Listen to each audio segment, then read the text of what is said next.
giving us joint sitting with him in the heavenly sphere by virtue of our being in Christ Jesus, the Messiah, the Anointed One. Philippians 3, subsection 10. That I may know him in the power of his resurrection and the fellowship of his sufferings, being made conformable unto his death. 14. I press towards the goal. I press towards the mark for the prize of the high calling of God in Christ Jesus. So the title of my message this afternoon is My Positional Advantage and Function in Christ.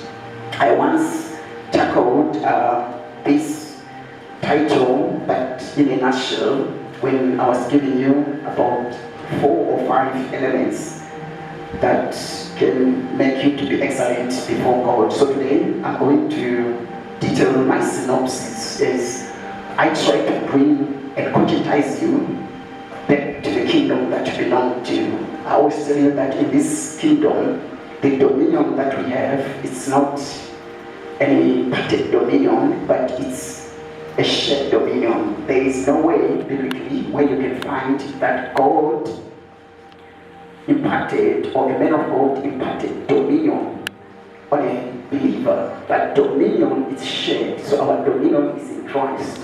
We dominate because we're in Christ. We dominate because we are seated together with Christ. We dominate because we are raised together with Christ.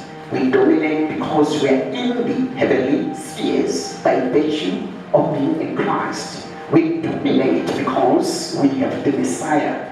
We dominate because the Anointed One, Jesus Christ, anointed us so that we are able to dominate. So theologically speaking, believers are classified based on 2 parameters.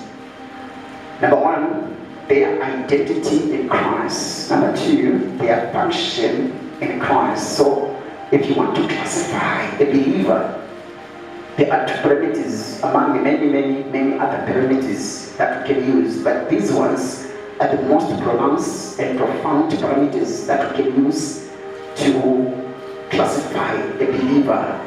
A believer is classified by their identity in Christ. Number 2, their function in Christ. So you will hear the Bible telling us several things describing who we are in Christ, and the Bible tells us our mandate and our function with respect to God's eternal plan.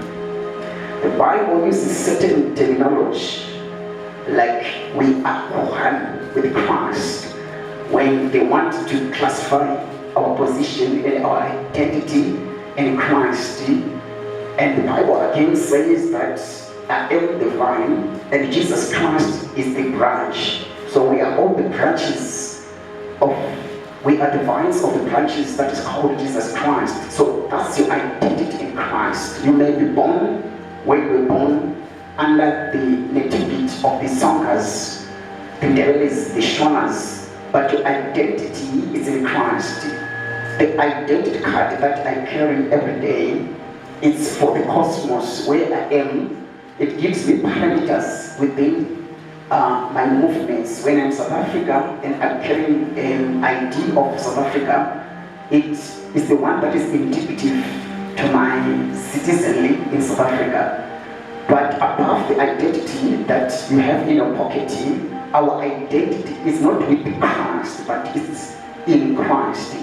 So all these descriptions, they are an attempt to identify us with Christ. When the Bible speaks about believer in terms of function, you hear the Bible using terms like you are the light of the world, you are the salt of the earth, you are kings.